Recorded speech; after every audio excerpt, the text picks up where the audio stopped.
How on earth does it make any sense in any way of the world that to be the best mother to your children is to sacrifice yourself to the point of extinction? Every animal, other organisms, they don't deprive themselves unnecessarily to raise their offspring.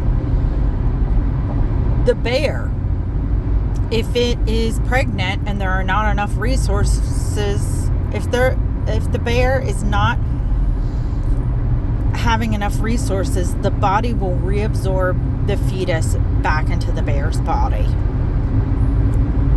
So the animal has a natural understanding of there can only be children when there are enough resources.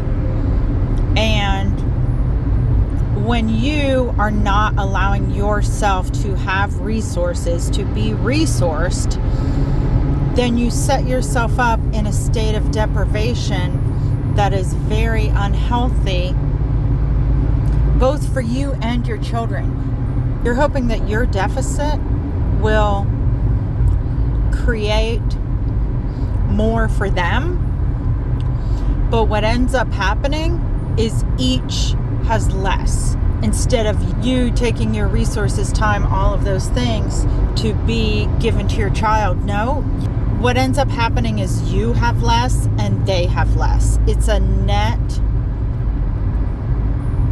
loss for both of you. So it's a fallacy thinking that by not giving yourself enough and trying to check all the boxes and do all the things, that you will be setting your kids up better. No. In a physical way, in an energetic way, and in a deep unconscious way, you depriving yourself is modeling for them deprivation, struggle, and sacrifice. If that's what you want to replicate, then you're being successful. But if you want to create something different for them, then you need to create that different for yourself. But you don't have to do it alone, because none of us were actually meant to do this alone. You can look to the natural world. You can be connected to the natural world.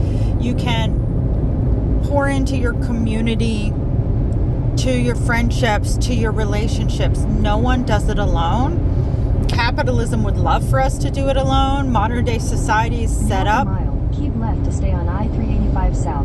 Modern day society is really set up, acting like we can be these solo lone figures, but similar to what I've been sharing, it gives you these net losses, net sadness, net deprivation.